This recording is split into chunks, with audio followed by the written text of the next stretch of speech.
A gente vai falar agora com uma brasileira que, inclusive, nós conversamos com ela mais no começo da semana, a Aline Sheks, que é guia de turismo e youtuber que mora em Israel há 15 anos. Aline, obrigada mais uma vez por falar conosco. Bom dia, bem-vinda ao Jornal da Manhã. Olá a todos, eu fico feliz de poder estar aqui de volta, apesar de estar em um momento realmente tão difícil aqui na região. Aline, eu vou te fazer a mesma pergunta que nós te fizemos quando você participou da última vez. A primeira pergunta que te fizemos foi como está a situação nesse momento, onde você está. Nos relembre exatamente em que região você está aí de Israel e sobre essa tentativa do governo brasileiro de repatriar brasileiros que estão na faixa de Gaza. Você conhece alguém, tem contato com alguém ou conhece alguém que conhece alguém? Se você tem informações daí em relação a essa operação. Então, eu estou em Jerusalém, a situação em Jerusalém está sob controle, quer dizer, o massacre de crianças, toda a destruição que o Hamas causou, ele foi mais focado no centro e no sul do país. Então, aqui em Jerusalém, nós sim tivemos sirenes tocando no sábado e na segunda, mas desde então o clima aqui ele está estável, obviamente tenso, mas estável. Então, eu continuo aqui na minha casa em Jerusalém com meu filho. E o Brasil realmente está fazendo uma operação muito importante de retirada de Israel para aqueles que querem. Lembrando que a grande maioria dos brasileiros que moram em Israel não desejam sair, a gente está falando de mais de 14 mil pessoas, mas nós sim tivemos um grupo de pessoas aí que, pelos números que eu ouvi, era por volta de 1.000 brasileiros que sim queriam ser repatriados, a maioria deles turistas. Eu sim conheço pessoas que pegaram os voos de repatriação. E agora, pelo que eu entendi, o terceiro voo de repatriação já está a caminho para o Brasil. O Brasil expôs 6 voos, 3 deles já aconteceram. Então, realmente é um trabalho importante para aquelas pessoas que querem sair de Israel e voltar ao Brasil. Porque muitos voos também comerciais estão sendo cancelados. Então, para aquelas pessoas que querem sair, existem agora opções muito limitadas de voos. Aline, as restrições para vocês aí em Jerusalém continuam vigorando para sair? Restrições no sentido de cuidados maiores, mais segurança nas ruas? O cotidiano é o mesmo a partir de sábado? Houve algum afrouxamento por Jerusalém estar relativamente distante dos confrontos? O que é que você percebe quando precisa sair para ir ao mercado, enfim, para tocar as coisas da vida? Então, eu percebo que as ruas estão bem mais vazias. Eu ontem fui fazer ultrassom, eu estou grávida, então eu fui para o outro lado da cidade. A gente percebe que as ruas estão mais vazias, não tão desertas, tem menos gente, tem algumas lojas que estão fechadas, mas a cidade ainda em si continua funcionando. Isso quer dizer que a gente tem transporte público, todos os serviços básicos e até não básicos, tem muita coisa funcionando. O que sim, o governo fechou em todo o país, independente da região, fechou o sistema de educação, então não houve escolas nessa semana, quer dizer, as crianças estão em casa com os pais, e o que sim o governo pede também aqui em Jerusalém é que a gente esteja próximos a locais abrigados caso haja de novo sirenes. A gente sabe que o Hamas continua atacando Israel, continua fazendo terror contra Israel. Hoje houveram sirenes, quer dizer, não em Jerusalém, mas sim em outras partes do país. Hoje o Hamas continuou lançando mísseis contra Israel, o Hamas continuou tentando fazer a invasão terrestre. Houve também notícias de um objeto voador que eles chamam aqui em Israel, então a gente não sabe exatamente se é um paraglider, um drone ou um avião, mas uma tentativa de entrar de Gaza aéreamente para Israel. Então a gente sabe que o Hamas continua tentando matar civis israelenses e por isso o governo pede aqui em Jerusalém para que a gente ainda assim esteja próximo a locais abrigados. O tempo que a gente tem para chegar num abrigo aqui são 90 segundos, então a gente tenta ficar próximo de locais abrigados que são na maior parte dos edifícios da cidade. Aline, eu vou chamar os nossos comentaristas para te fazerem questionamentos também. A Amanda Klein agora vai falar com você.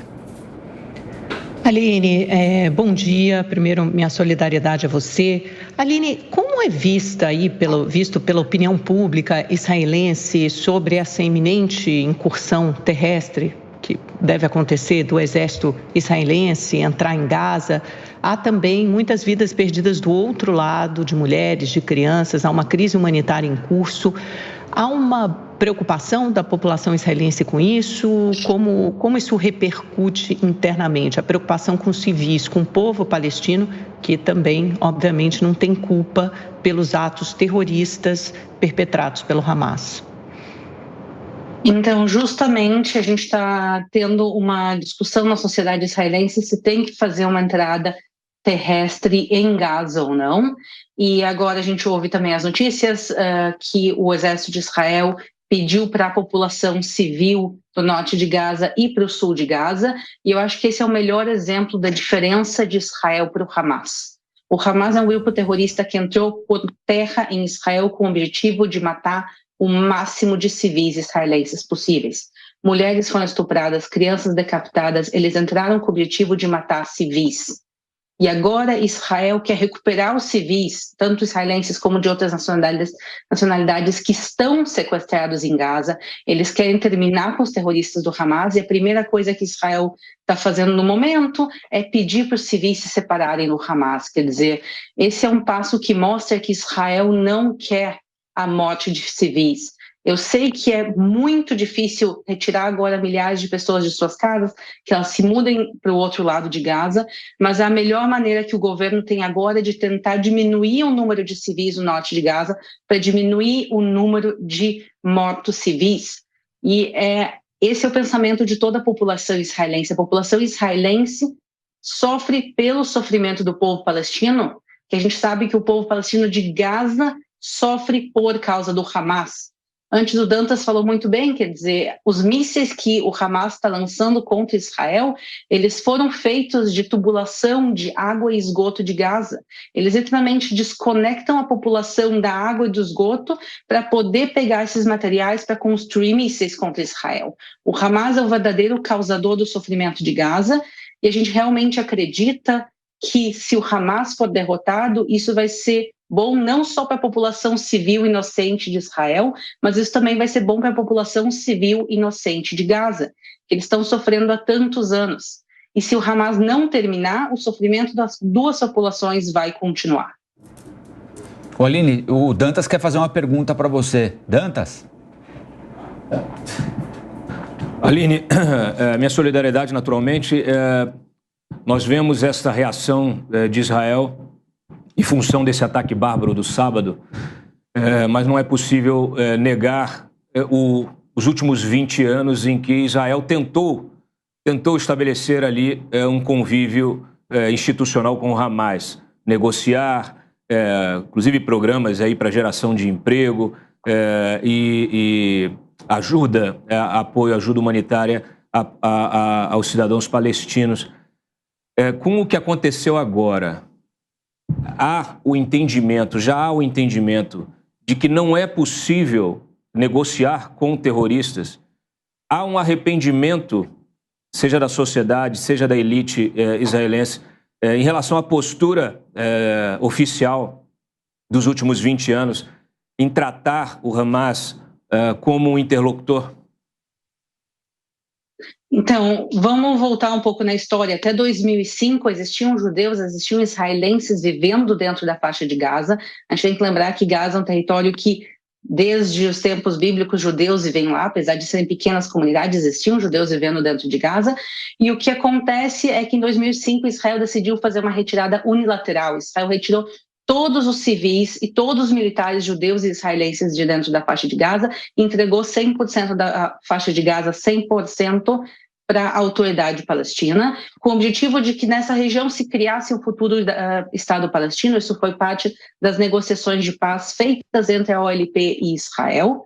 E o que acontece é que, infelizmente, o Hamas deu um golpe de Estado, e o Hamas, o objetivo dele é destruir Israel, é causar sofrimento, é transformar toda a região em um grande Estado Islâmico. A gente sabe que a ideologia do ISIS, do Estado Islâmico e do Hamas, ela é praticamente a mesma.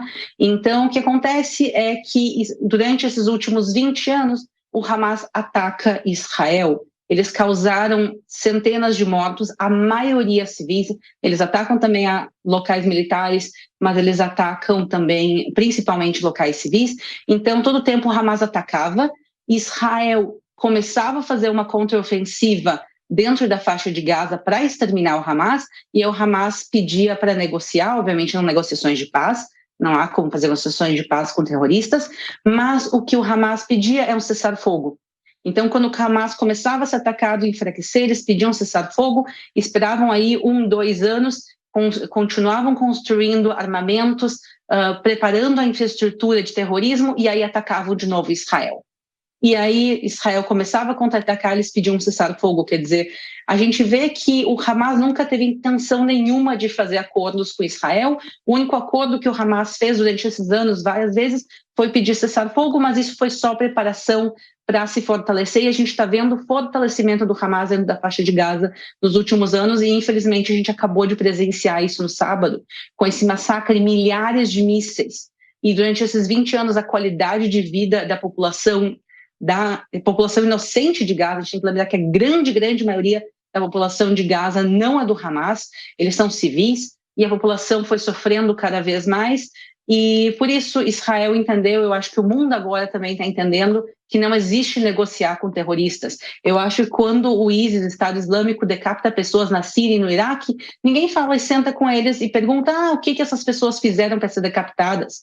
Porque como a gente pode sentar e negociar com o ISIS? Não existe negociação com terroristas e, infelizmente, quem governa a faixa de Gaza hoje em dia são terroristas com ideologia islâmica, do Estado Islâmico, e por isso a única opção que se tem para uma paz na região para todos os lados é realmente exterminar o Hamas, e infelizmente isso não vai ser uma questão fácil para nenhum dos dois lados, nem para Israel e nem para a população inocente de Gaza. Aline, eu queria fazer 2 perguntinhas rápidas para você, que a gente já está em cima do laço aqui. Na última vez que a gente conversou, você contou que seu marido foi chamado subitamente no sábado, né? Reservista. Queria saber se você conseguiu contato com ele, e você também nos contou que seu pai estava indo para ir, saindo aqui do Brasil para te acompanhar nessa reta final de gravidez. Ele conseguiu chegar? Como é que está essa situação, Aline? Então, meu marido, graças a Deus, ele está bem, ele continua no front, a gente não tem previsão de data de ele voltar para casa, mas ele está no front, ele está bem, ele foi permitido ontem da noite e hoje de manhã de sim mandar mensagem, então a gente conseguiu falar por videochamada, ele viu o nosso filhinho, a gente viu ele, a gente viu que está tudo bem, então a gente está tristes que ele está longe de casa, mas orgulhosos que ele está protegendo a população inocente de Israel, porque por mais que aqui em Jerusalém não muita coisa esteja acontecendo, eu não quero que a gente fique em casa enquanto a população inocente de Israel está sofrendo, então ele está indo defender também. Meu pai sim chegou em Israel, graças a Deus, ele acabou de aterrissar agora nessa noite de Israel, então ele aterrissou há umas 15 horas atrás, ele veio voando El Al, porque o aeroporto continua aberto. Todos aqueles voos que querem entrar e sair podem sair de Israel. A questão é que muitas companhias aéreas decidiram cancelar seus voos por vários motivos, muitos porque os próprios passageiros estão pedindo para cancelar os voos, porque eles têm medo de voar para Israel, o aeroporto fechar, esses aviões ficarem empacados em Israel. Então, boa parte das companhias aéreas pararam de voar, mas a El Al, a Arkia, a Israel, que são companhias aéreas israelenses, elas continuam voando e, mais que isso, aumentaram o número de rotas para poder dar vazão às pessoas que querem sair e entrar. Então, meu pai, graças a Deus, conseguiu entrar em Israel com o voo da El Al, já está aqui brincando com o netinho aqui do lado. Ah, que bom. Dá um beijo neles por nós aqui. Eu agradeço mais uma vez a participação da Aline Zeques, guia de turismo, youtuber, que mora em Israel e mais uma vez conversa com a Jovem Pan. Boa sorte para você aí, Aline, e tudo de bom. Muito obrigada e esperamos que a paz reine, que o Hamas seja realmente varrido e que a gente possa falar de coisas boas no futuro.